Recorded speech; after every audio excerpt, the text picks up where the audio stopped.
Assalamualaikum warahmatullahi wabarakatuh.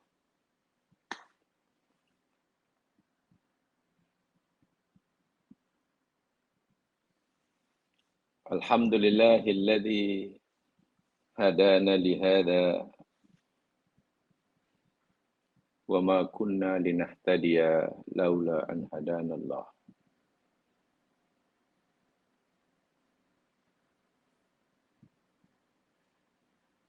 Wassalatu wassalamu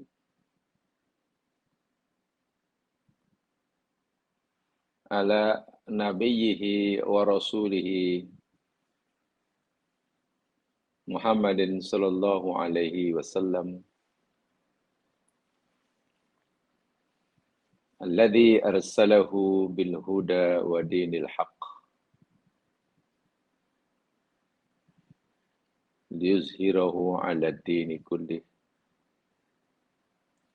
wa kafa billahi syahida. Raditu billahi rabbah wa bil islami dina wa bi Muhammadin nabiyya wa rasulah.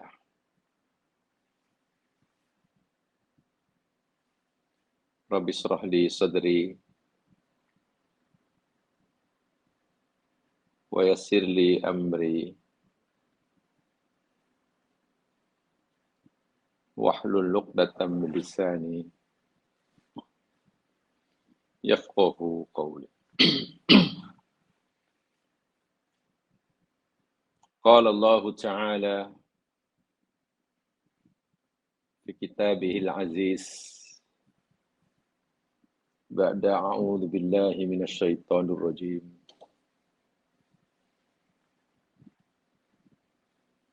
Wa nafsi wa ma sawwaha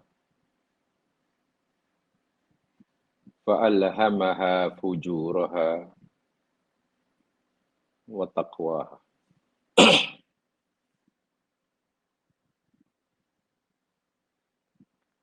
Muslimin muslimat yang dirahmati Allah sekalian,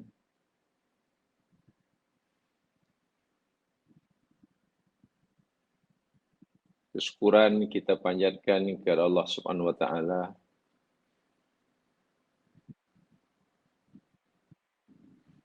yang kita pasti kesyukuran yang kita panjatkan masih jauh. Kesyukuran yang kita lakukan masih jauh daripada sempurna.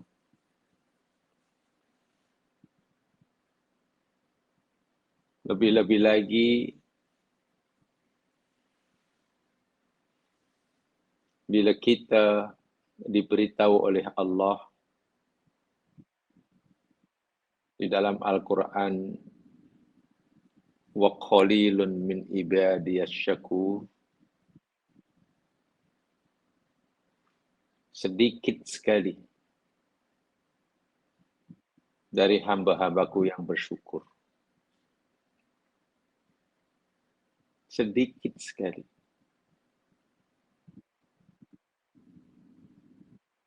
Jika syukur merupakan ghayatul asma, matlamat akhir, tujuan terakhir daripada kita diciptakan oleh Allah,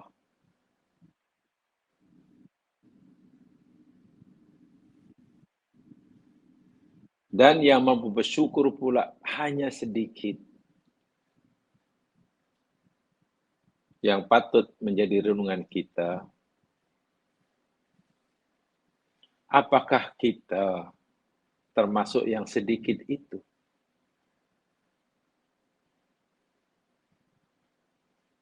Lainlah kalau Allah berfirman, dan majoriti daripada hamba-hambaku bersyukur. Tentu ini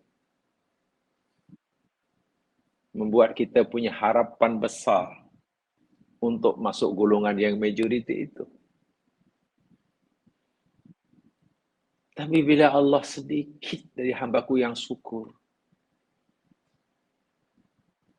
sedangkan aktsaruhum la yashkurun. Kebanyakan mereka tak syukur. Lalu kita ini masuk golongan yang mana?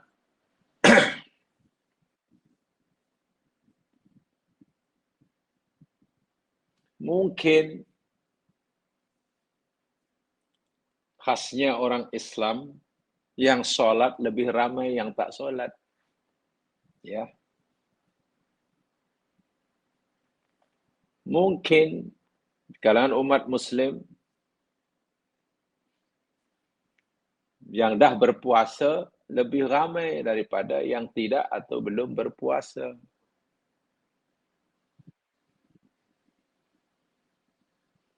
Tapi bila Allah sebut sedikit daripada hamba yang syukur, inilah sepatutnya ingatan Allah yang wajib kita sentiasa beri perhatian. Bila sedikit daripada hambaku yang bersyukur kata Allah, maknanya syukur ibadah yang paling susah, yang tidak mudah sebagaimana mungkin yang kita fahami. Saya ulangi.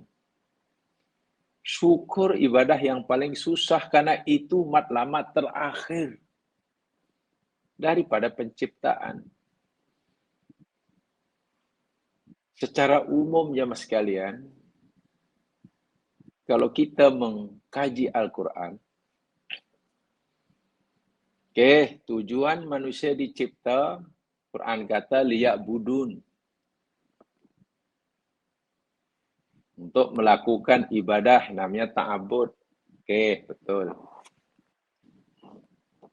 Tapi pertanyaan berikutnya, lalu apa tujuan beribadah? Kan begitu.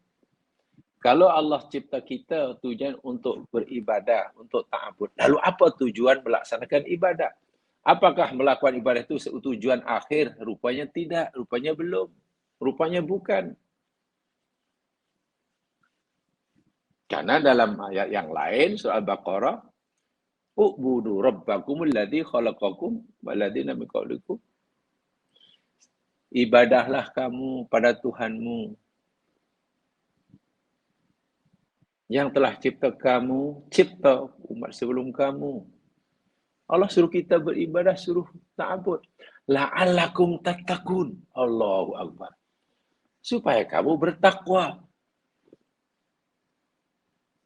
Kita dicipta tujuannya untuk berta'abud, melakukan ibadah. Ibadah pula diperintah agar kita takwa. Lebih tinggi lagi.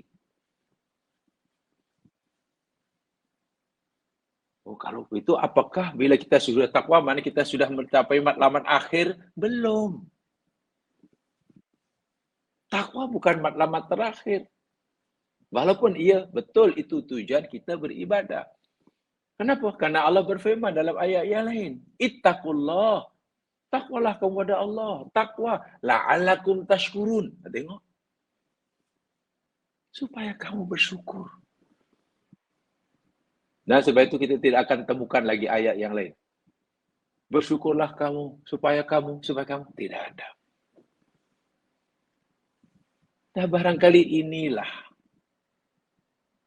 Karena syukur merupakan matlamat terakhir daripada penciptaan Allah terhadap kita. Sehingga hamba-hamba Allah yang telah mencapai maqam syukur, itu sedikit sekali.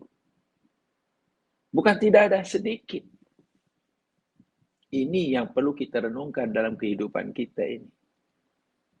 Apakah kita termasuk yang sedikit ini? Pernah terfikir dalam benak kita, apakah kita termasuk yang sedikit?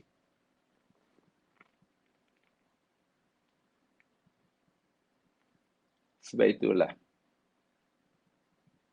tentu kita tidak boleh merasa telah puas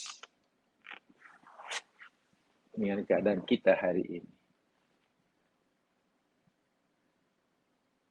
Karena kita belum pasti adakah kita telah masuk dalam kumpulan yang sedikit itu atau sebenarnya belum. Itu perlu kajian, cermati, fahami, tadaburi, tafakur Al-Quran, ayat demi ayat, buka ayat ini, surah ini, nanti lama-lama akan nampak terang jalan yang mesti kita lalui, yang Allah telah tahu. Oh, kalau kamu ikut jalan ini, lepas itu matanya begini, kalau gini sudah begini akan gini. Memang belajar adalah penting, tetapi belajar bukan tujuan hidup. Belajar itu penting. Belajar itu termasuk ibadah, iya. Tapi mencari ilmu itu sebenarnya hanya ingin tahu bagaimana cara ibadah yang betul. Kita sekarang belajar ini, belajar itu, belajar itu. Apakah itu ibadah? Iya. Tetapi ingat, mencari ilmu itu sebenarnya yakni belajar atau mencari tahu, ingin tahu bagaimana cara beribadah yang betul. Jadi ibadah yang sebenarnya ini selepas kita dapat ilmu. Untuk apa ilmu ini? Kita tahu jalannya, tapi kita tidak melalui jalan tersebut, tidak mungkin kita akan sampai ke destinasi yang dituju. Sebanyak manapun kepintaran kita dalam memahami seluk-beluk jalan menuju ke satu tempat, mana yang harus dilalui, apa nanti, bila jumpa simpang 3 ke mana, di sana ada apa, tahu semuanya, hafal di luar kepala, laluan itu hafal. Mungkinkah kita akan sampai ke tempat tujuan yang kita jika kita tidak mau bergerak? Tak mungkin. Tidak mungkin. Bermakna, sebanyak apapun ilmu yang kita cari, yang kita miliki. Bila ilmu itu sebenarnya petunjuk jalan, membuka jalan, tapi kita tidak mau mengikutinya. Bagaimana mungkin mencari matlamatnya? Dan matlamat akhir daripada kehidupan. Kata Al-Quran, syukur rupa-rupanya, bukan takwa. Bukan sekadar takwa, bukan liak budun. Aku cipta manusia dan untuk beribadah. Kan itu yang selalu kita paham. Tidak salah. Tapi Allah kata, tapi aku suruh kamu ibadah ini supaya kamu bertakwa. Ada. Tapi jangan lupa, aku suruh kamu bertakwa ini supaya kamu bersyukur. Allah.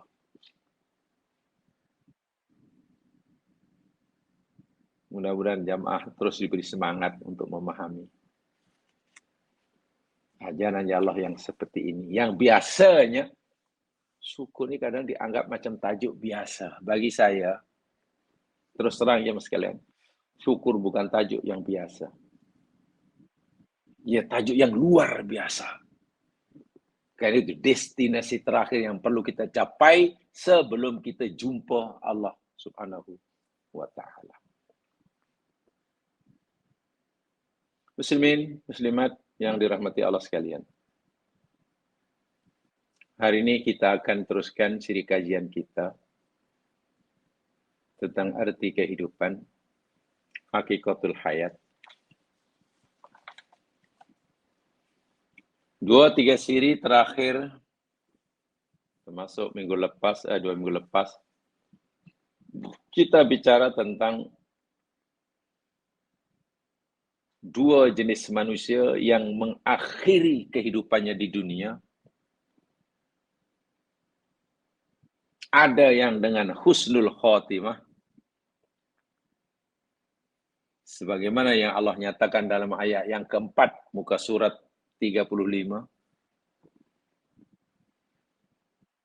Ada pula jenis manusia yang mengakhiri hidupnya di dunia dengan su'ul khotimah, wa iyadzubillah, Sebagaimana yang Allah nyatakan dalam ayat kelima, muka surat 35. Itu kan yang kita pelajari. Saya tekankan lagi sekali, jamaah sekalian. Ada 4 perkara yang berkaitan dengan kematian, yang berkaitan dengan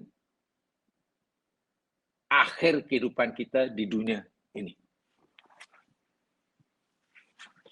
Ada 4 perkara yang berkaitan dengan kematian, yang mengakhiri kehidupan kita di dunia untuk pindah ke alam yang lebih tinggi. Ada 4. 2 kita tidak perlu memikirkannya, karena kita tidak diberi kuasa untuk campur tangan. Yang satunya lagi, mungkin kita macam ada usaha, boleh digunakan untuk usaha, tapi akhirnya dia juga yang menentukan. Yang keempat ni betul-betul Allah beri kita kuasa penuh untuk memilihnya. Ada 4. Nomor 1,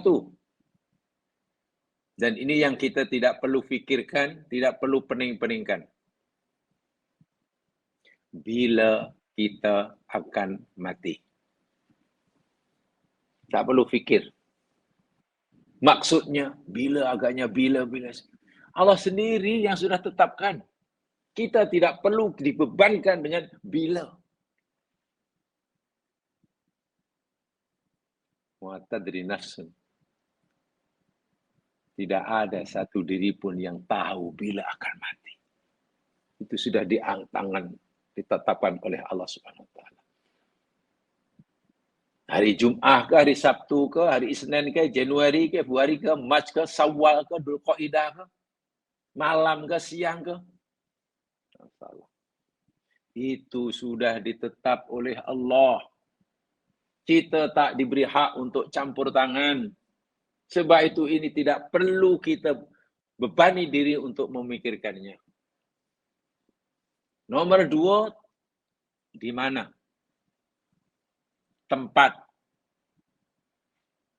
Wa ma tadri nafsun bi ayyi ardin tamut. Tak ada siapa pun yang tahu di bumi mana ia akan mati.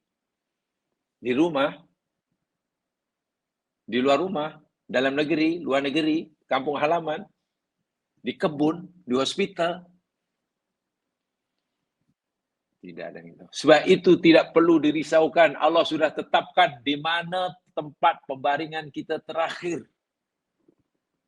Tidak semestinya orang lahir di tempat ini, besar di tempat ini, berkeluarga di tempat ini, lalu meninggal di tempat ini. Tidak.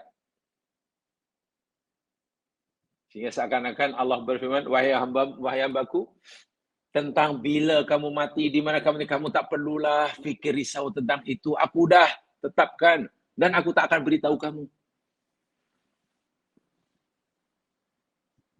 Tapi orang biasa kan berisau tu, cuma nanti bila agaknya, kalau lah aku mati, kalau boleh lah saya tak naklah mati 1 Syawal. Orang nak bergembira, kamu terpaksa mengurus jenazah aku. Apa hanya lah. Kau boleh matilah pada bulan ini. Sudah ditekan oleh Allah sebab-sebab zali dan tidak akan diubah-ubah tempat kematian. Demikian juga. Yang ketiga, cara kematian. Mungkin ini boleh kita usahakan, tapi akhirnya Allah juga yang. Katalah ada orang berhati-hati, dia tidak ada kereta, apalagi pandai memandu kereta, tak tahu. Ikut logiknya tentulah. Maknanya orang ni mati, padahal bukan pasal kereta, ini macam mana nak? Cara kematian tiba-tiba dilanggar kereta. Saya masih ingat, tak tahu tahun akhir 80-an kalau saya tidak salah. Raya keempat ke raya ketiga begitulah. Balik daripada kampung family di Sungai Besar, Selangor. Ya, banyaklah kita. Daripada arah barat pergi ke Selangor, ke Kuala Lumpur. Juga tepi jalan Kuala Selangor ke Sabak Benam itu, kanan kiri kan ada parit, besar paritnya. Nggak ada ramai orang apa pasar sama itu. Oh, rupanya ada kita terbabas masuk parit, ya, masuk parit yang lebar tepi jalan tu. Alhamdulillah, karena paritnya tidak dalam, jadi pemandu dan orang sebelahnya pun selamat. Semua seronok lah. Gembira karena tak apalah, kita masuk parit, tak apa. Encik yang bawa kita selamat. Keluarga Encik pun selamat, tak ada yang jadi korban. Syukur semua orang. Nah, akhirnya kita tolong, macam mana nak angkat kereta itu. Karena selamat semua senang kan. Kereta rusak tak apa. Setelah kereta diangkat, jemaah sekalian. Angkat ke atasnya. Subhanallah, tambah di bawah kereta itu ada seorang perempuan. Mati di bawah kereta itu. Karena perempuan tadi rupanya, yakni orang tempat itu yang sedang cari kangkung. Coba kalau difikir, macam mana dia sedang cari kangkung di parit depan rumahnya. Tiba-tiba ada kereta pula terbaik, kenapa menghempap dia? Masanya, tahukah perempuan tadi? Tak tahu. Tempatnya di mana ia mati, tahu ke? Makcik yang dah berumur itu tidak tahu. Pilihan dia ke? Cara kematiannya di langgar di kereta. Dilanggar bukan di jalan raya. Kereta terbabas masuk parit ngempap dia. Kenapa kita itu tak terbabas depan dia ke sebelum dia? Jadi tak. Cara kematiannya yakni pak kereta tenggelam dalam parit. Itu ya Allah ya Tuhanku. Nah itu semua sudah ditetapkan oleh Allah. Sehingga Allah seakan-akan kamu tidak perlu campur tangan, ini aku sudah tetapkan. Apalagi tentang masa kematianmu, tempat kematianmu. Ini tidak akan menentukan nasibmu di akhirat.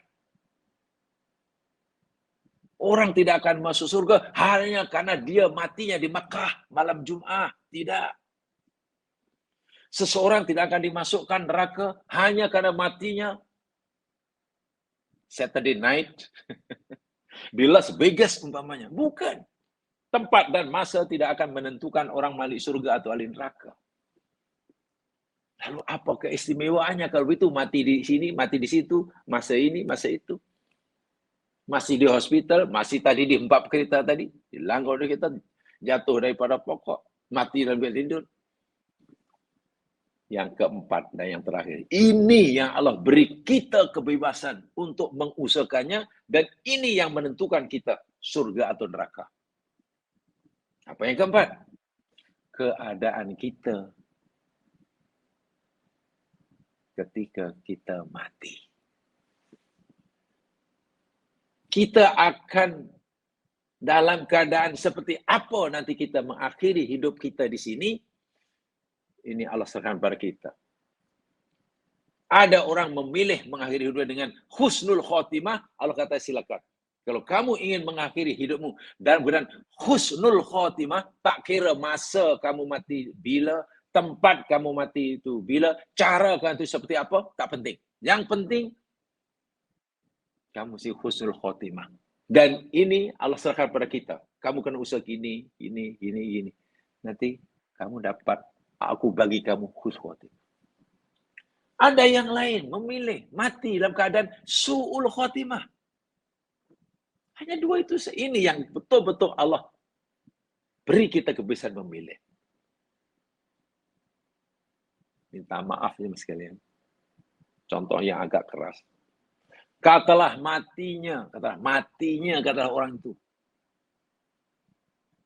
Apa mati dia? Oh, mati dia ni hari raya umpamanya, sempena hari raya Deepavali umpamanya.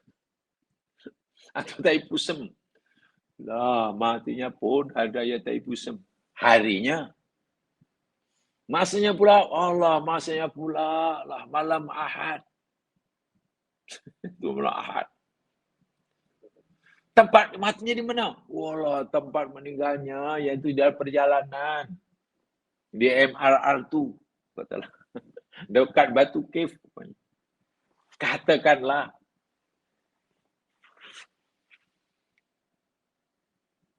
Bagaimana cara kematiannya? Allah, cara kematiannya. Ya, ini dia terperangkap, dalam traffic jam, tercungak-cungak dalam kereta, kemudian mati meninggal. Sedih kan? Nah, sempena tai pusam. Tempatnya pula di situ. Kematiannya Allah SWT.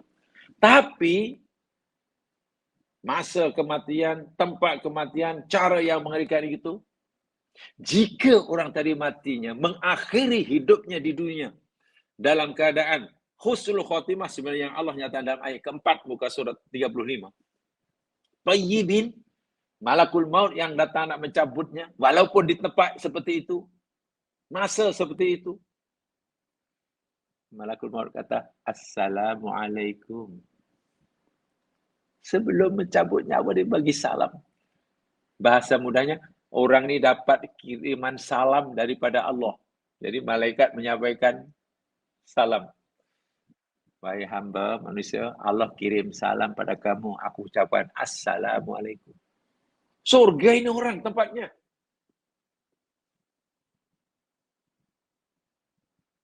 Matinya di mana? Oh, matinya ini kata dulu lah. Tahun 80-an katalah. 90-an. Di Kuala Lumpur terkenal. Namanya jalan Lorong Haji Taib. Lorong Haji Taib. Matinya bila? Matinya pula hari Ahad. Sabtu malam Ahad. Allah. Apa malam itu? Malam berpesta. Di mana ia mati? Di Lorong Haji Taib. La ilaha illallah Rasulullah. Macam mana cara kematiannya? Ditetak orang. Dari belakang. Ya Allah, ngerinya lah. Dahlah tempatnya Lorong Haji Taib. Masanya pula malam Ahad. Ditetak orang pula. Saya kasihan lah orang tu mati. Macam kasihan. Dia itu masa di situ ikut pasukan pencegah maksiat. Menuntut maksiat. Nak mengajak orang jahat jadi baik. Nak menutup maksiat.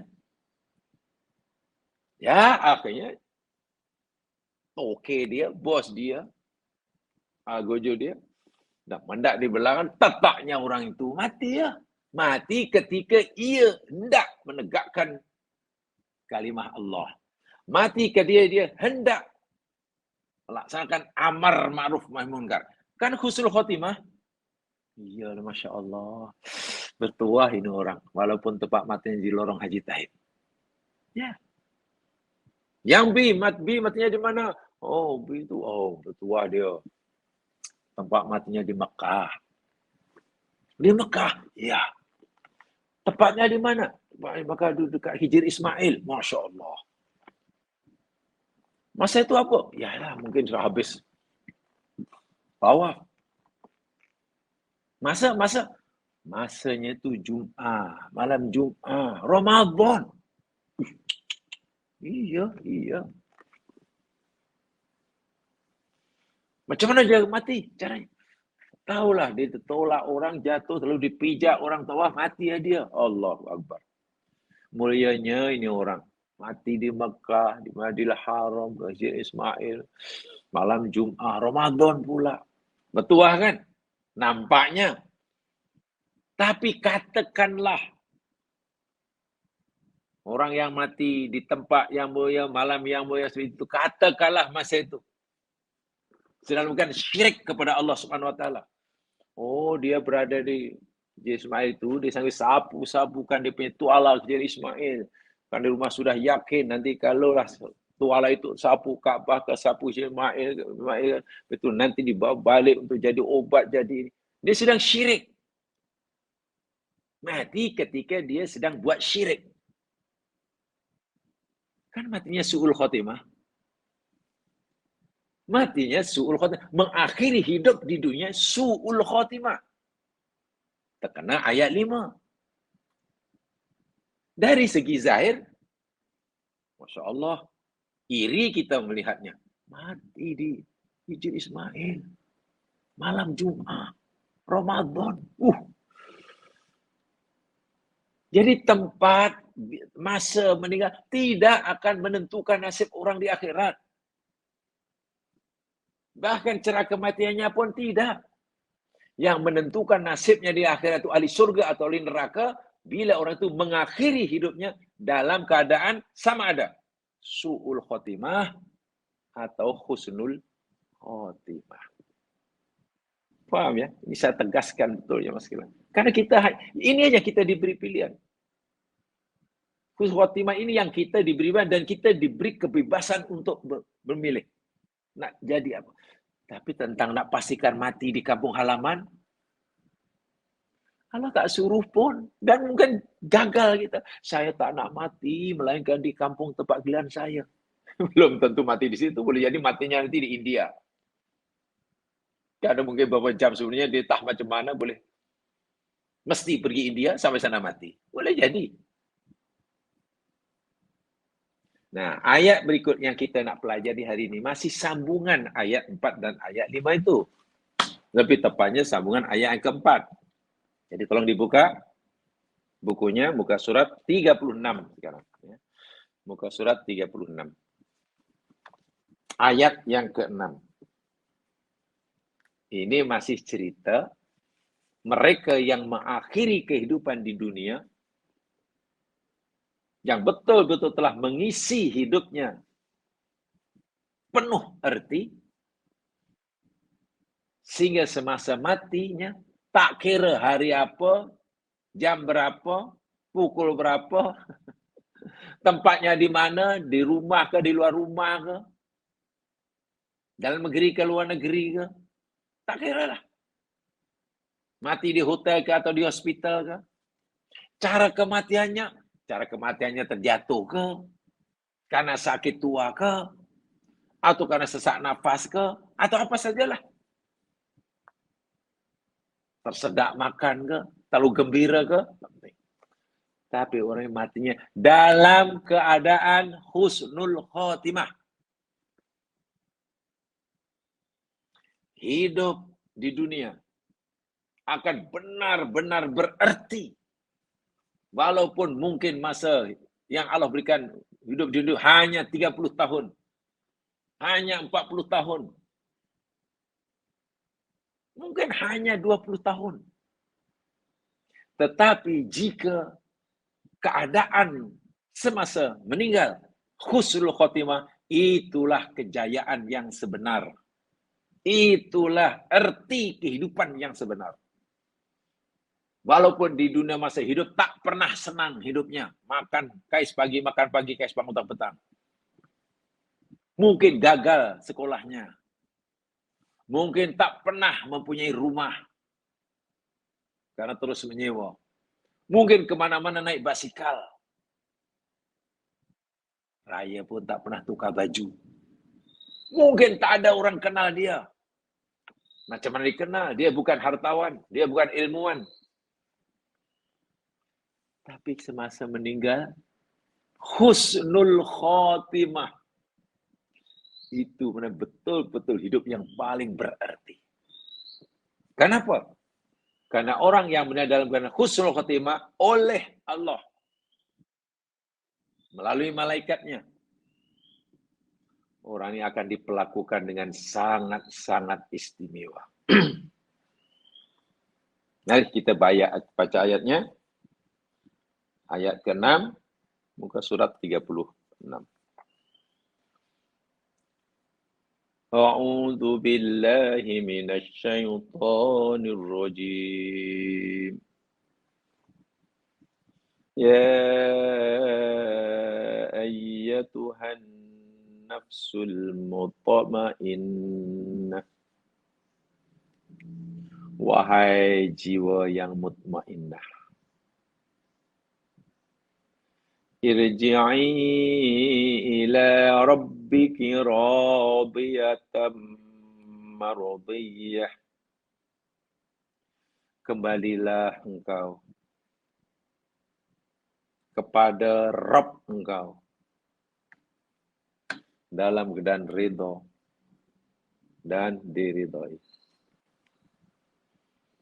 Fadkhuli fi ibadi. Lalu masuklah engkau dalam golongan hamba-hambaku. Ini tentu kumpulan yang paling istimewa. Ini kumpulan manusia istimewa, mulia. Masuklah kamu dalam golongan hambaku ya. Wadkhuli jannati. Dan masuklah kamu dalam surgaku. Jamaah sekalian tengok. Inilah perlakuan yang Allah akan perlakukan kepada orang yang husnul khotimah.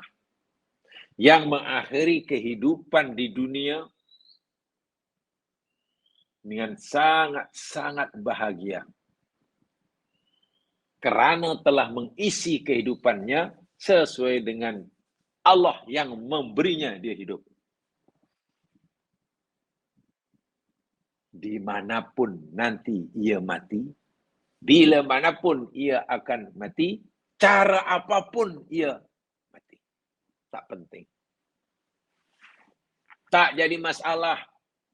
Dimanapun ia mati, bila manapun ia meninggal, dan bagaimana cara ia meninggal. Tapi keadaan ketika ia mati, husnul khotimah akan diperlakukan seperti mana disebutkan dalam surah Al-Fajr ayat 27 hingga ayat 30. Saya katakan siapapun orangnya ini. Mungkin orang ini orang miskin. Yang di masa hidupnya tidak dikenal oleh orang-orang lain. Maklum, rakyat Marhain. Nun mungkin duduk di kaki bukit mana. Dari segi zahir, dianggap orang yang tak pernah merasakan kenikmatan kesenangan hidup duniawi. Boleh jadi. Atau boleh jadi ini masih hidup di dunia. Orang kaya raya, terkenal, punya pengaruh. Boleh jadi. Tapi jika Allah pelakukan seperti ini semasa mati, bukan karena dia kaya. Bukan karena dia pandai semasa dunia. Tidak. Bukan karena dia tinggal di istana. Tidak.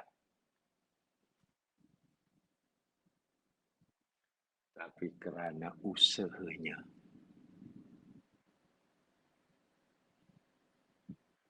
Berusaha memberi erti, makna yang sebenar bagi kehidupannya. Jamaah sekalian, sebagai hamba, manusia biasa yang masih terlalu sedikit ilmunya, saya ingin sampaikan dahulu apa yang dikatakan ulama-ulama silam. Apa itu mutmainnah pertama? Secara ringkas saja ya. Imam Al-Mujahid berkata al-mutmainnah, nafsul mutmainnah itu yakni allati aiqanat anallaha ta'ala rabbaha wa sabarat ja'san li amrih wa ta'atih.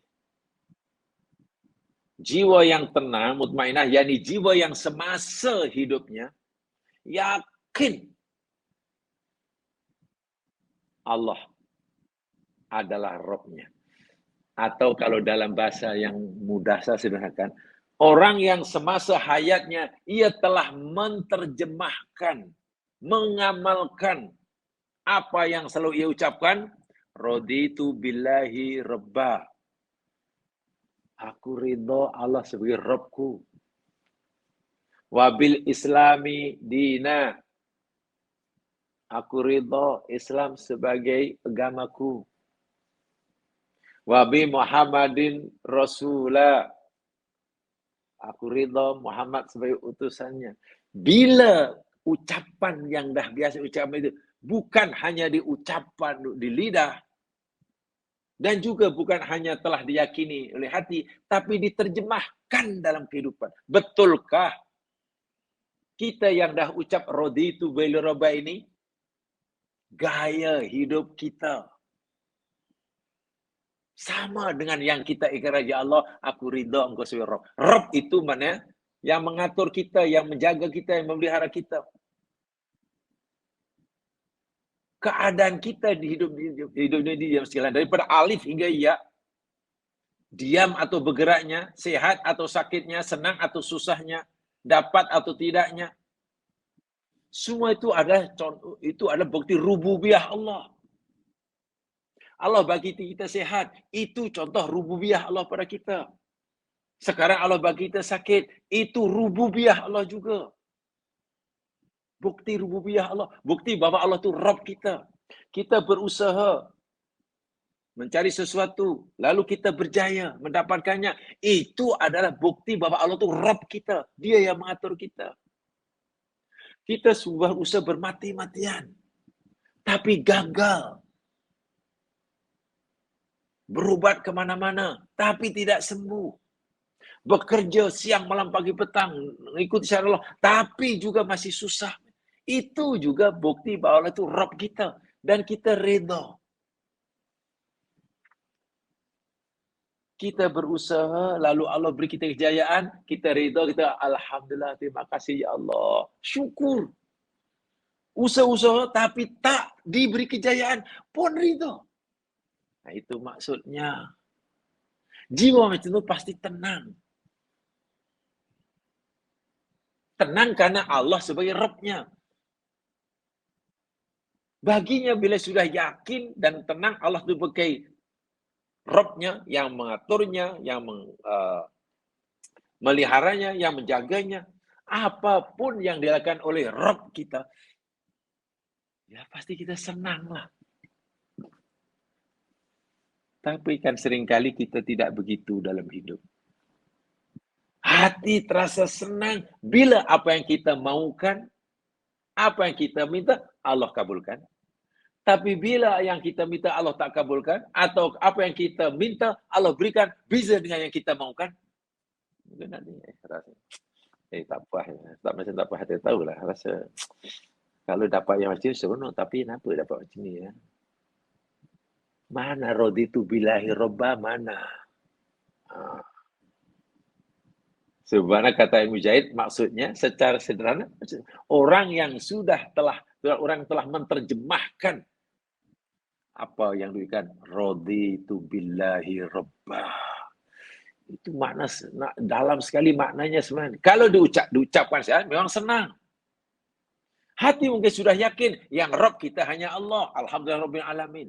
Tapi apakah betul ucapan itu telah kita terjemahkan oleh amalan yang nyata?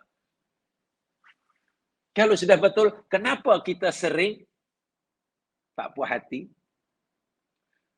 sering kecewa, sering mengeluh hanya kerana yang kita harapkan tidak kesampaian?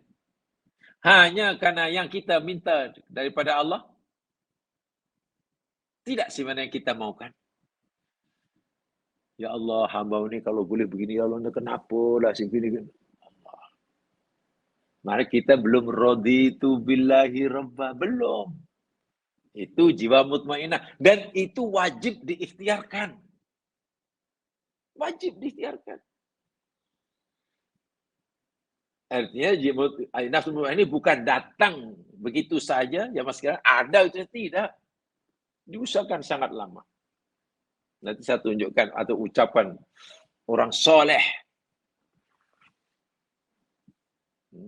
Nanti saya tunjukkan ucapan orang soleh untuk dapat nafsul mutmainnah ini. Bagaimana usaha dia. Begitu panjang sekali. Itu ada dalam, namanya Muhammad bin Al-Munkadir. Muhammad bin Al-Munkadir. Lahir tahun 51, meninggal tahun 1930 Hijriah. Beliau pernah berkata, ulama yang faham betul ni, jahadtu nafsi arba'ina sanatan hattas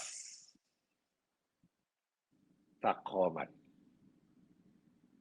Jahadtu nafsi, aku bermujahadah, memerangi, melawan tuntutan hawa nafsu amarahku. Aku lawan. Nafsu amarah yang tak baik itu aku lawan. Selama 40 tahun aku lakukan. Terus atas takomat.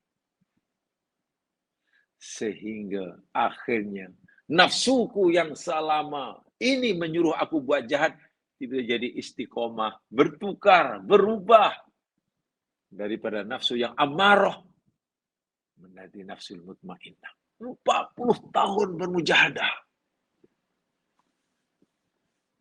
Muhammad Ibn Qadat. Itu diceritakan Jamasian oleh Abu Abdullah Samsuddin Az-Zahabi yang terkenal itu. Imam Az-Zahabi lah mudah. Dalam kitabnya Syiaru A'lamin Nubala. Boleh dilihat di sana. Dalam kitab Syiaru A'lamin Nubala yang dikarang oleh Abu Abdullah Samsuddin Az-Zahabi, atau mudah dengan Imam Az-Zahabi lah. Cerita seorang yang luar biasa alim, warak, bermujahadah. Dan Muhammad bin Al-Munkadir 40 tahun. Selama 40 tahun aku bermujahadah lawan nafsuku. Karena aku sudah berikrar raditu billahi rabba. Ikrar sudah, hati sudah meyakinkan. Tapi aku kenapa belum berjaya membuktikannya? Setiap kali nak meyakinkan diri bahwa Allah ridha dengan Allah, nafsu kata buat ini. Aku lawan. Dan baru aku merasa sedikit kejayaan mengubah nafsu yang jahat menjadi nafsu yang baik. Selepas aku berjuang 40 tahun. Masya Allah. Itu orang yang kuat ibadah. Orang yang banyak ilmu, banyak amal, kuat ibadah. Memerlukan masa 40 tahun menurut pengakuan beliau. Bagaimana pula kita? Yang mungkin ilmu belum cukup, ibadah masih kurang. Jika kita tidak mujahadah. Mujahadah itu maknanya melakukan berperang lah. Bukan merangi orang kafir, merangi nafsu. Mujahadatun nafsi. Paham ya? Dan hidup itu memang perlu diisi seperti itu. Ya. Itu kata Mujahid. Sabar terhadap perintahnya. Sabar meninggalkan larangan. Nah itu mujahadah. Sebab mula-mula nak buat surat mesti susah, berat.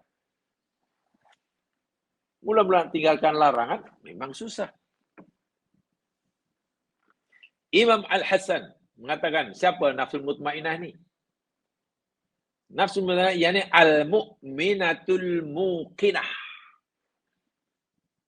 Orang mukmin yang yakin.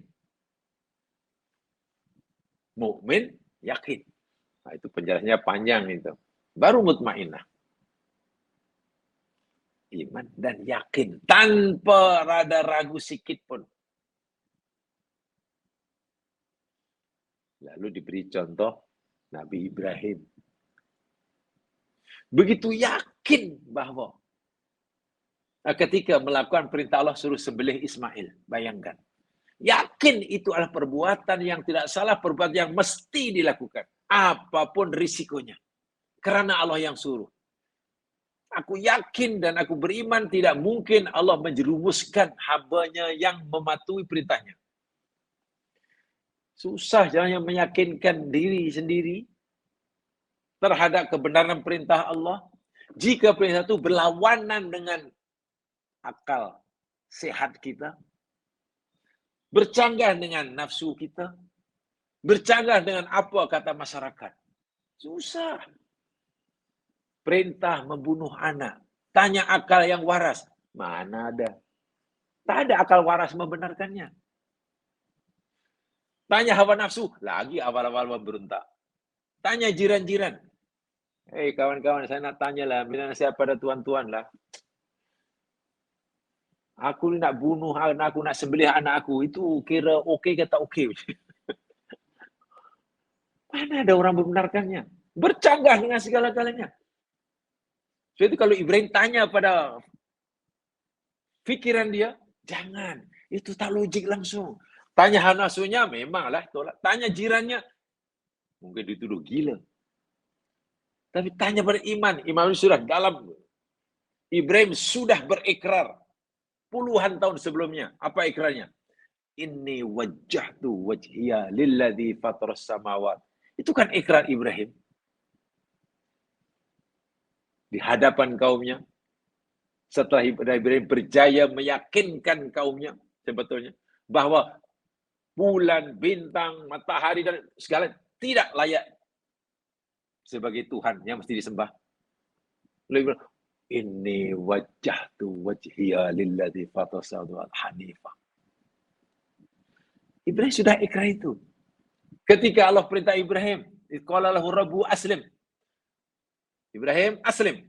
Berserah dirimu, berserah dirilah kamu kepadaku tanpa syarat. Qala, Ibrahim menjawab, aslamtu li rabbil alamin. Ya, aku berserah diri kepada Allah, Rabb, yang mengatur, yang mendidik, yang mengasuh, yang mengajar, yang menunjukkan, yang menyuruh, yang melarang, dan Allah semesta. Sehingga bila aku disuruh oleh Allah, mana Allah sedang mendidik aku. Bila Allah melarang aku, mana Allah sedang mendidik aku. Sekarang Allah perintah aku sembelih anak. Ini pasti pendidikan bagiku. Tidak mungkin Rabb aku yang aku yakin itu menjerumuskan aku. Itu imannya. Nah itu keyakinannya. Akal belum membenarkannya. Nafsu jangan harap, tanya masyarakat, lagi tak jadi. Nah, orang yang punya jiwa seperti itu, kata Imam Hasan, itulah jiwa mutmainnah. Jadi dia bukan datang dengan tiba-tiba.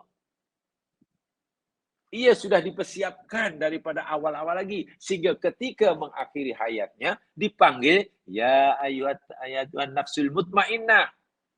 Karena memang jiwa itu layak, sudah lama bersifat seperti itu.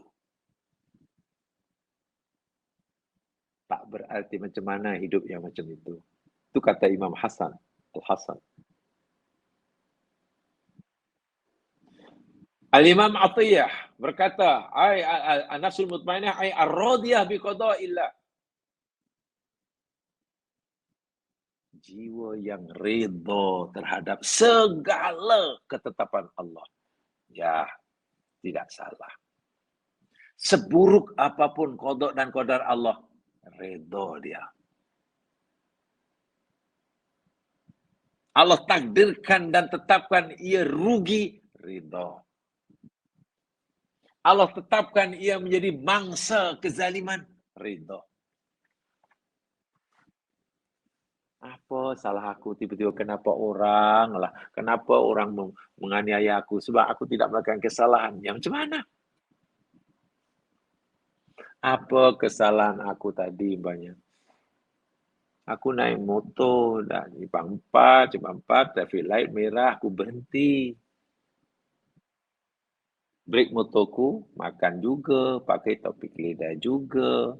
Dan berhenti elok-elok, menunggulah traffic light itu. Warna bertukar warna hijau. Tengah menunggu, elok yang lain pun menunggu. Kenapa tiba-tiba kita dari sebelah kanan pula terbabas? Terbabas melanggar aku. Aku jatuh, motorku rusak, kakiku patah. Coba, kalau dipikir. Salah dia kah? Salahku apa ya? Nak kata salah, aku tak salah. Aku dah berhenti dah. Di tempat yang sepatutnya. Tapi kenapa? Yang salah orang itu. Kenapa bawa kita macam itu? Mungkin break tak makan. Kan salah dia. Tapi kenapa akibat buruknya menimpa aku? Coba kalau kita tanya akal, lalu kita nak menyoal Tuhan. Ya Allah, pasal apa aku yang kau jadikan mangsa kesalahan orang? Sebabnya bila orang yang buat kita tu yang kesalahan, ya dialah yang tanggung risikonya langgar pokok. Jalan ke, tiang telefon ke. Rusak keretanya lah, patah kakinya. Nah, memanglah itu akibat kesalahan dia. Kenapa dia juga salah? Kesan buruknya menimpa aku, ya Allah. Coba. Kalau tanya pada si iman, tak faham. Tapi jiwa mutmainah kata Imam Atiyah, ya aku ridho, ini pasti betul-betul Allah dah tetapkan. Dah tertulis di Lauh Mahfuz. Jam sekian, ada hambaku buat kita macam ini, karena kesilapannya lalu melanggar hambaku yang sebelah sini. Yang hambaku yang dimaksud tidak melakukan apa-apa kesalahan. 100% itu qada Allah. 100% itu Allah menunjukkan sifat rububiyahnya. Dan kita sudah kata raditu billahi rabba. Sabar. Ridha. Tidak menyalahkan Allah. Walaupun mungkin boleh menasihati kawan tadi. Cik, lain kali kita hati-hati. Sila, boleh. Ini cik salah ini boleh. Tapi jangan sampai, ya Allah, kenapa aku yang jadi mangsa? Ini yang tak boleh. Kelebihan orang itu boleh. Menasihati yang tadi, boleh. Lain kali jangan ni, cik tak baik tahu nanti ini. Akhirnya tengok, akhirnya tidak salah. Tapi jangan sampai, ya Allah, pasal apa aku yang kena? Tak boleh. Allah. Dan itu tidak mudah, jamaskan. Itu perlu mungkin banyak kali nanti. Satu ridho, satu qada Allah sudah ridho. Mungkin ada lagi qada lain nanti, ridho lagi. Mungkin lebih berat lagi, lebih buruk lagi. Kalau sudah ridho terhadap semua qada yang Allah tetapkan, walaupun mungkin sangat pahit untuk ditelan, mula-mula, jiwa itu adalah jiwa yang mutmainnah. Kata Imam Atiyah, Imam Al-Kalbi, dia tidak merujuk kepada sifatnya seperti itu, tapi merujuk kepada akibatnya. Kata Imam Al-Kalbi, yakni nafsul mutmainnah, yakni nafsu al-aminatu min adzabillah. Jiwa yang diberi rasa aman oleh Allah, rasa selamat oleh Allah, dihilangkan rasa takut oleh Allah daripada azabnya. Ringkas kata Imam Al-Kalbi, nafsul mutmainnah itu yakni nafsu yang Allah sudah beritahukan kepadanya kerana usaha dia, la khaufun alaihim walahum yahzanun. Kamu tak perlu takutlah. Kamu tak perlu sedih.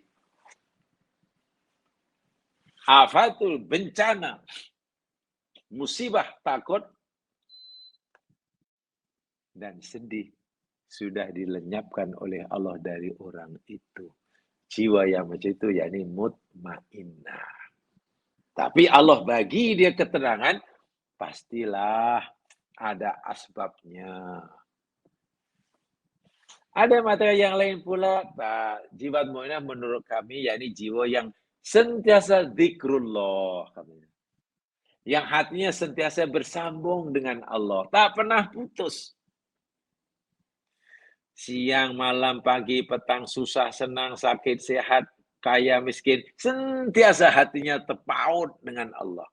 Pujiannya terhadap Allah tidak mengenal keadaan, tidak ditentukan oleh tempat. Mau senang ke mau susah, tetap memuji Allah. Mau kaya atau mau miskin, mau sakit atau sehat, tetap merasa bertuah dan bersyukur menjadi hamba kepada Allah. Itu zikrullah. Itu jiwa yang mutmainnah. Nah, itu Quran ada beritahu yang itu ya. Ala bidzikrillahi tatma'innul qulub. Ketahuilah bahwa dengan sebab zikrullah itu hati jadi mutmainnah. Itu alasan dia. Di kalangan ulama kemudian bekas Syekhul Ashar almarhum mufarullahullah Dr. Said Tontowi, beliau menyatakan an-nafsul mutmainnah hiya an-nafsul aminah minal khaufi wal husni fi yaumil qiyamah. Sudah seperti mana di atas tadi. Seperti kata Imam Al-Kalbi. Syaitan menyatakan nafsul mutmainnah itu yang di jiwa yang telah diberikan rasa aman oleh Allah. Dibebaskan oleh Allah jiwanya daripada rasa takut, sedih, la khaufun alim wa lahum yahzanun pada hari kiamat nanti. Itu pendapat-pendapat orang-orang alim. Kita ikuti sajalah pendapat itu. Menurut kepahaman mereka. Hanya saja mereka ini berbeza pendapat. Agaknya firman Allah, ya ayyatuhan nafsul mutmainnah. Wahai nafsul mutmainnah. Ini dikatakan, disampaikan pada orang itu bila inilah ulama berbeza pendapat. Walaupun majoriti berpendapat, khitab ini akan disampaikan kepada yang layak, yang berhak, inda mautihi. Inda intihail hayatihid dunyawiyah. Semasa kematiannya. Semasa orang ini mengakhiri kehidupannya di dunia. Kebanyakannya. Walaupun setengah yang lain tak. Ini setiap saat. Di dunia masih hidup pun. Sentiasa dipanggil-panggil. Wahai jiwa yang tenang. Wahai jiwa yang tenang. Dan lain sebagainya dan lain sebagainya. Masya Allah. Jadi luar biasa nih jamaah sekalian ya. Muslimin, muslimat, rahimakumullah. Walaupun pada hakikatnya jiwa yang Allah berikan kepada manusia ini adalah nafsun wahidah. Satu saja. Hakikatnya nafsun yang Allah berikan pada manusia ini hanya satu. Nafsun wahidah. Tetapi jiwa yang satu ini mempunyai sifat yang bermacam-macam. Laha sifatun muta'addidah. Benda yang satu tapi sifatnya macam-macam. Karena sifat yang bermacam-macam itu, hingga nafsun itu diberi nama yang bermacam-macam. Paham ya? Nafsun yang Allah berikan pada setiap hambanya itu hanya satu saja. Tidak banyak. Tetapi oleh karena jiwanya itu mempunyai sifat yang berbeza-beza. Lebih daripada satu, maka jiwa itu diberi nama yang berbeza-beza sesuai dengan sifatnya. Secara ringkas di dalam Al-Quran, nafsun itu ada 3 peringkat. Jiwa manusia ini menurut Al-Quran ada 3 martabat, tingkatan. Ingat ya, asalnya sebenarnya satu saja. Tapi karena perbezaan sifat, sehingga diberi nama yang sesuai dengan sifatnya. Ya, contoh ada nafsun dalam ayat ini disebut nafsul mutmainnah. Tetapi kalau kita lihat di dalam Al-Quran, begini urutannya 3 itu. Yang pertama namanya nafsul ammarah. Nafsul ammarah. Nafsul ammarah yakni an-nafsu al-munghamisatu fi syahwat la taftaru ta'muru sahiba bisyarri tuzinu lahul batil wa huwa tayya 'alahal nafsu syahwat. Nafsu yang sentiasa menyuruh, mendorong kita untuk melakukan kejahatan. Nafsu yang kerjanya menghias kebatilan sehingga nampak cantik. Menyuruh kita untuk melakukan perkara yang tak elok, mengikuti kemauannya sahaja, tanpa berfikir, dunat tafakkur, tanpa berfikir panjang. Awil iltifat li syariatil islamiyah, atau kita tengok apa kata syariat, tak ada. Bila punya keinginan, terus dibuat. Tanpa berfikir, tanpa mengambil kira apa pandangan syarak. Syarak betul, benar kan atau tidak ya? Islam kata apa ya? Tak, langsung tak terfikir. Mimma yu'addi ila jalbi dhulmi nafsi. Ya, akhirnya Kan dilakukan menzalimi diri sendiri, menzalim orang lain, sesat daripada jalan Allah. Ini nafsu amarah. Setiap kali ada keinginan, buat. Tanpa fikir, tanpa pertimbangan syarak. Sehingga disebut amarah. Mana banyak menyuruh. Amarah itu yang sering kali banyak menyuruh, tapi menyuruh yang tak baik. Yaitu ada ya mas sekalian di dalam surah Yusuf ayat 53. Oke, surah Yusuf ayat 53. Coba lihat untuk catatan. A'udzu billahi minasyaitonir rajim. Yusuf 53.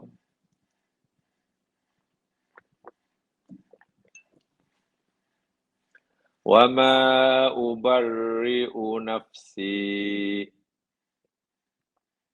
innan nafsa la'ammaratum bis-su'i illa ma rahima rabbi inna rabbi ghafurur rahim. Allahu Akbar. Aku tidak akan memberi kebebasan kepada nafsuku. Di sini maksudnya nafsu yang suruh aku buat jahat itulah. Ada orang berkedudukan, hartawan, rupawan, bangsawan, istri pembesar, merayu diriku untuk memenuhi kehendaknya, menuruti kehendaknya, di tempatnya. Sedangkan aku ini hamba, hanya hamba abdinya. Aku ini hanya budak temuan, pungut-pungut. Kampungku jauh dari sini, tak ada orang kenal aku. Nah, tengok tuh, Nabi Yusuf itu kan begitu keadaannya. Tapi aku sekali tidak akan melepaskan, memberi kebebasan kepada temanku yang jahat untuk memenuhi. Artinya dari segi bahasa manusia lah, kalau yang besok waktu itu mahu memenuhi kehendak membesarnya, bahasa sekarang ya, ini bukan bahasa agama, bahasa sekarang. Sebenarnya Yusuf, nothing to lose. Iya, takut harga dirinya hilang. Hilang apa Yusuf punya harga diri kan di Mesir? Dia hanya hamba abdi.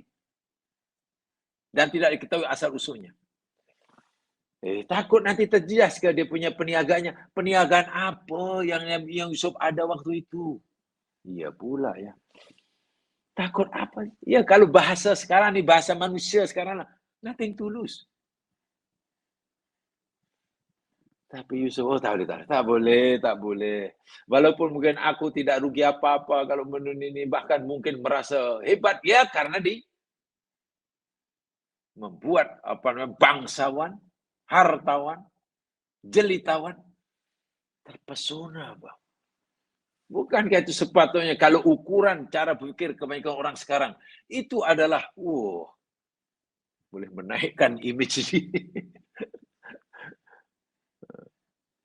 Tapi tidaklah, mau baru nafsi. Aku tidak akan memberi kebebasan pada nafsuku yang jahat. Tak, tanda-tanda. Inna nafsa la'ammaratun bisu.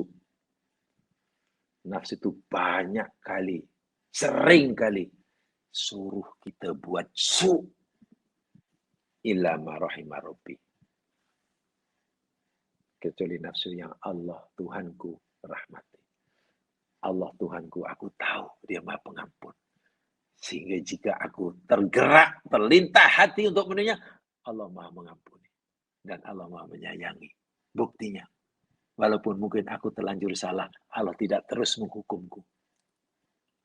Allah masih beri peluang padaku untuk bertaubat. Bukankah itu mana Ghafur? Bukan ya Rahim. Ini nafsu pertama. Ini nafsu yang paling rendah. Nafsu ammarah. Tapi kenapa Allah bagi nafsu kita seperti itu? Kalau itu kan paling buruk, paling rendah. Iya, ada hikmahnya. Hikmahnya luar biasa. Sebab walaupun kita oleh Allah diberi nafsu ammarah, ada nafsu yang kedua. Namanya nafsu lawwamah. Nafsu yang sifatnya lawwamah. Nafsu itu satu aja. Pertama, karena dia punya sifat menyuruh orang buat jahat, amarah lah. Kedua, namanya lawwamah. Kenapa disebut lawwamah? Ya, nafsu lawwamah ya al-mutaraddidah baina ta'ah wal maksiat. Nafsu lawwamah ini nafsu yang membuat kita ini terombang-ambing. Nak kanan ke nak kiri, nak taat ke nak jahat. Bila terlanjur, bila nak buat jahat, aku nak buat ke tidak? Buat ke tidak? Buat ke tidak? Bila dah terlanjur buat jahat pula, macam mana ni? Aku nak teruskan alang-alang mandi biar basah kuyup, atau aku berhenti kemudian taubat? Menyesal aku. Aku sudah tidak sesuci tadi. Diriku tidak secuci semalam. Sekarang aku sudah kotor. Bila aku sudah kotor ni, aku nak teruskan maksiatku. Mbak kata orang alang-alang mandi biar basah kuyup. Atau aku bertaubat. Itu trauma hati cinta begitu. La yakadu yajidu sahibuha ladzata ta'ah. Sehingga kalau dia taat pun, kalau susah aku mesti berhentilah. Aku mesti mohon ampun. Ketika ia mohon ampun, berhenti dari melakukan maksiat yang telah dilakukan, dia belum dapat merasakan kelezatan ketaatan. Kan hatinya masih dirantui rasa besar. Dalam beribadah, rasa takut dan cemas masih lebih dominan. Menyesal, menangis, takut. Belum mendapatkan ladzatu ta'ah. Hatta yang hadal lisani bil khairi sadin ila nafsihi. Kecuali kalau dia teruskan, lama-lama kelezatan ketaatan pada Allah. Rasa takut terhadap akibat dosa yang dilakukan, yang Allah akan timpakan, bertukar sedikit-sedikit menjadi harapan. Allah pasti mendapatkan. Allah rupanya menawarkan pengampunan. Kalau selama ini yakni suara yang didengar oleh telinga hatinya, azab Allah sangat keras, azab Allah sangat keras, azab Allah sangat keras. Tapi dia teruskan juga ketaatannya. Mohon ampun. Lama-lama, suara yang dengar oleh hati, azab Allah sangat keras, bertukar. Makin pelan-pelan bertukar menjadi pengampunan Allah sangat luas. Pengampunan Allah sangat luas. Surga, pintu surga dibuka. Timbul harapan. Khauf yang asalnya memuncak, makin kurang, rojak muncul. Di situ sudah mulai mendapatkan ladzatut ta'ah. Dan itu peranan nafsu lawamah. Ia mencari kesalahan diri, lalu mencela-cela diri sendiri, menyesal, itu bagus. Tempo hari terlanjur buat salah, karena tuntutan nafsu amarah. Bila terlanjur buat salah, nafsu lawamah muncul. Iya ya, kenapa aku buat salah? Nah, sekarang kan nama aku sudah buruk depan masyarakat. Kalau tempo hari orang menghormati aku, respect padaku, mungkin esok lusa kalau tahu aku mesti habis. Itu penyesalan, itu bagus. Itu adalah langkah awal bagi orang itu untuk bertaubat.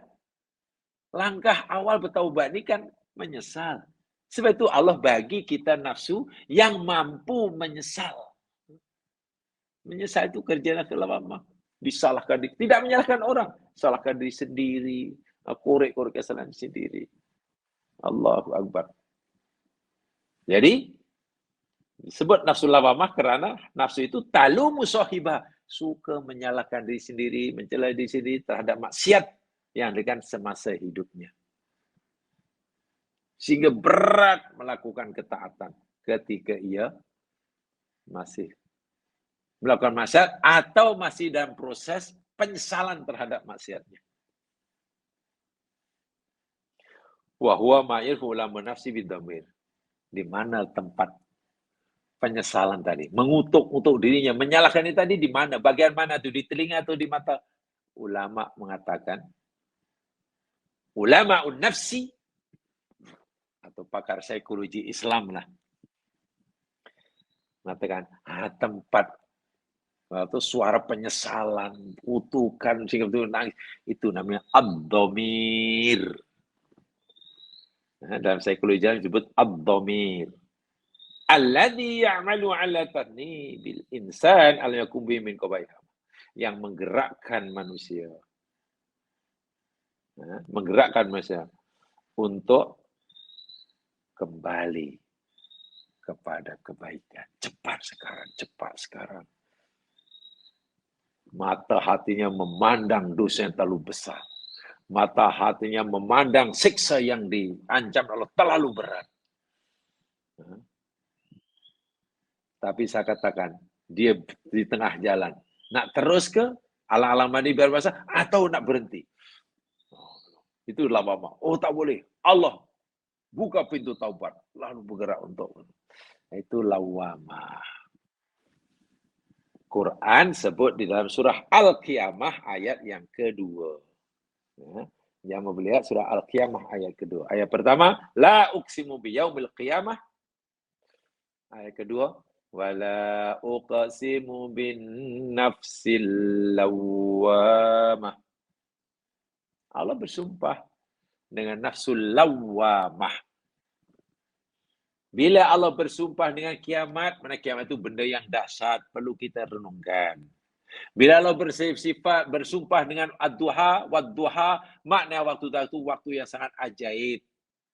Pasti ada hikmah yang luar biasa yang perlu kita gali dan kita cari.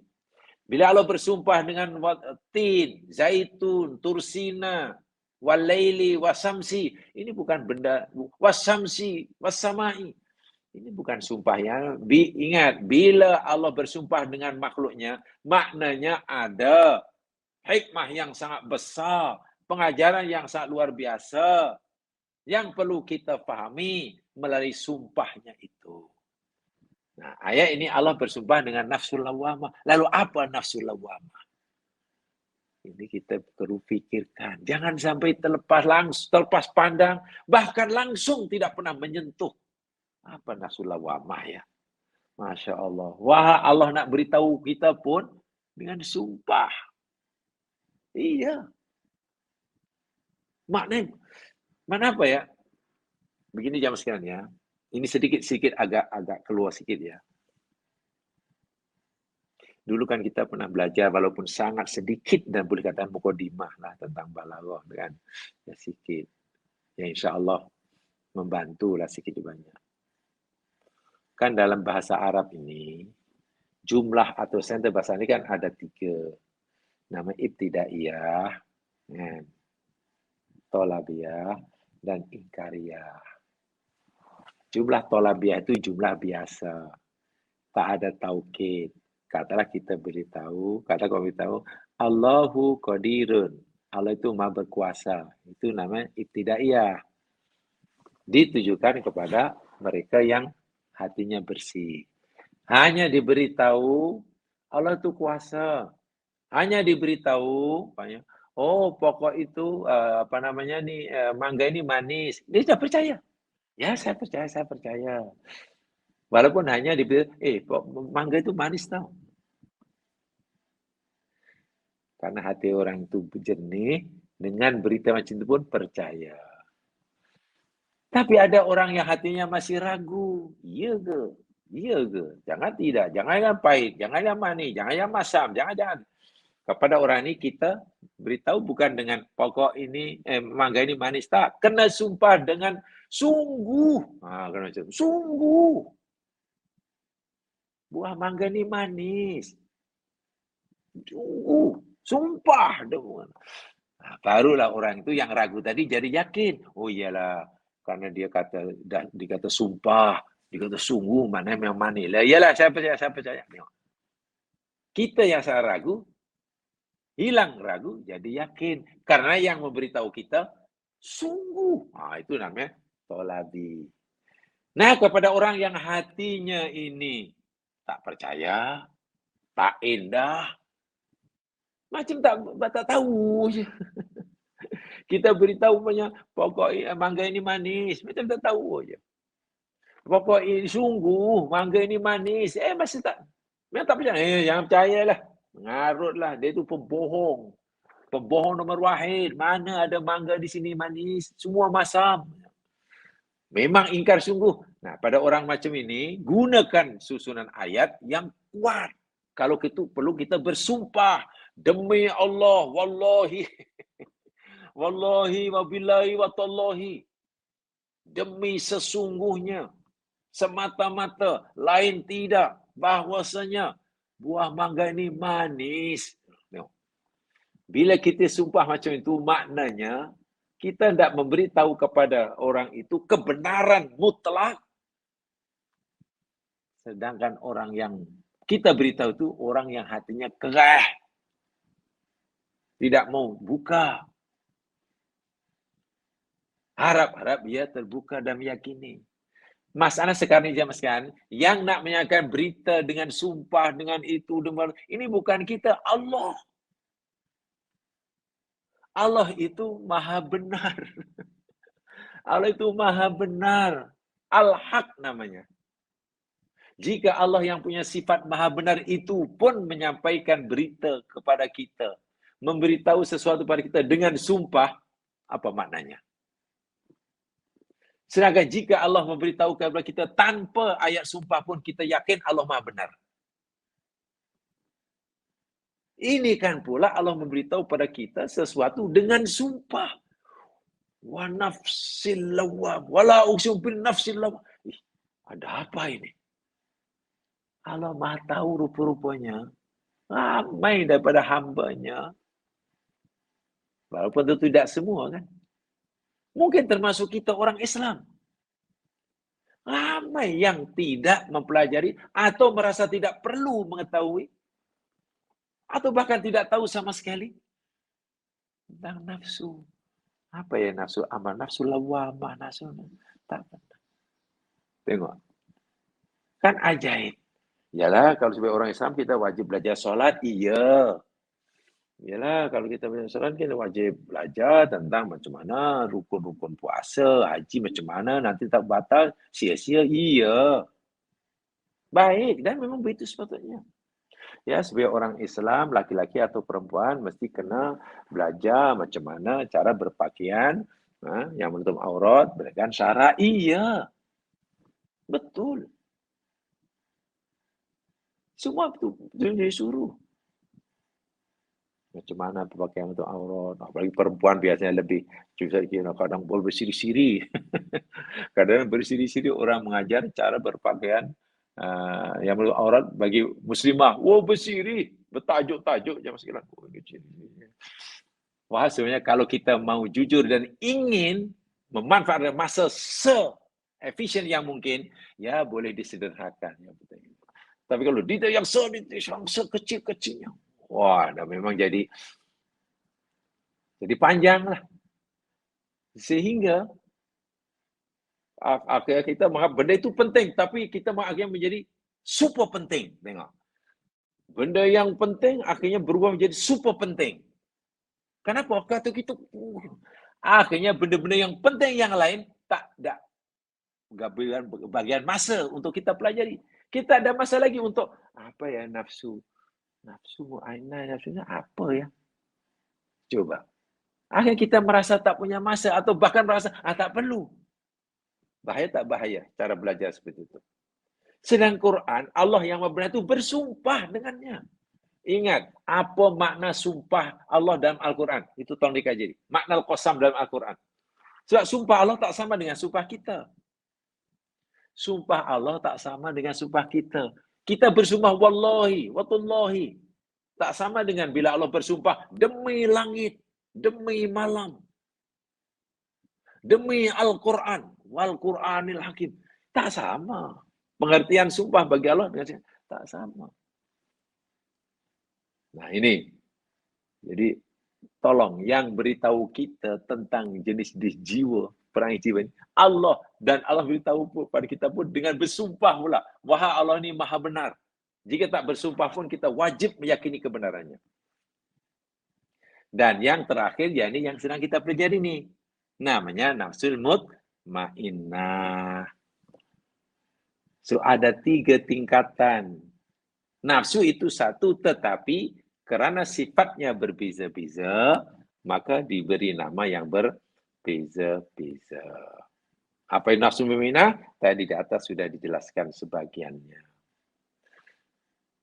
Dalam hidup, sepanjang kita hidup di dunia, jemaah sekalian, kita ini berlawan, di samping banyak musuh, lawan itu, buat itu, lawan itu, buat itu.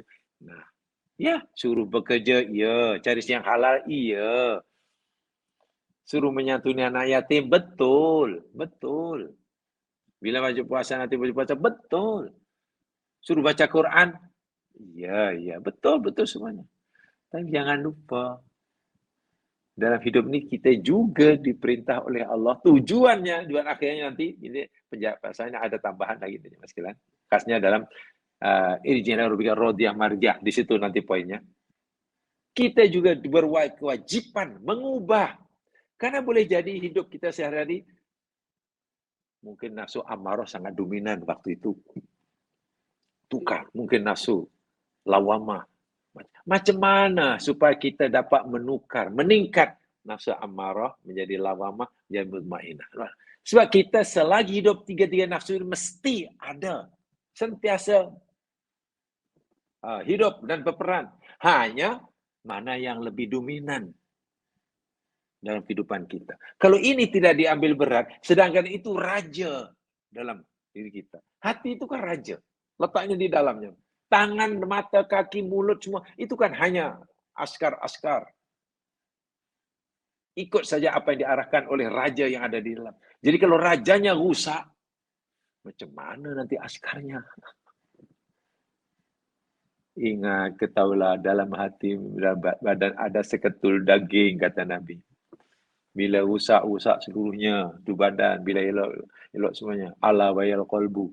Tengok. Dan jiwa kolbun itu erat sekali hubungannya. Bahawa kolbun itu adalah otak bagi nafsun. Sebagaimana otak kita sebagai otak bagi jasad. Kalau kita punya otak di kepala untuk mengawal jasad kita, gerak kita, kolbun itu adalah macam otak bagi nafsun. Nafsun dalam arti kata jiwa kita. Nah, dalam nafsu itu ada pula nafsu dalam arti kata ini tadi, hawa nafsu. Amarah, itu sifat-sifatnya. Boleh menyuruh itu, boleh menyesat. Jadi itu juga hendaklah dikuasai agar kita mampu mengubahnya. Oh, sekarang saya sedang dikuasai amarah ini. Kalau sedang di amarah ini, agak-agak nanti muncul atau lawamah. Kalau selepas kita menerima amarah, lalu muncul lawamah, alhamdulillah. Takut nanti lawamah tak muncul-muncul. Penyesalan tak ada. Merasa bersalah tak ada. Itu bahaya. Kalau lawamah tak muncul, bila muncul mutmainnah? Ini adalah direnungkan setiap saat. Dengan setiap saat. Biar untuk mengisi hidup di dunia ini agar lebih bermakna dan berarti. Ya, Mas sekalian, untuk sementara itu saya sampaikan. Ada beberapa yang belum disampaikan. InsyaAllah kita akan pada yang lain bila di sini Allah Subhanahu wa taala. Subhanakallahumma bihamdika asyhadu an la ilaha illa anta astaghfiruka wa atubu ilaik. A'udzu billahi minasy syaitonir rajim. Assalamualaikum warahmatullahi wabarakatuh.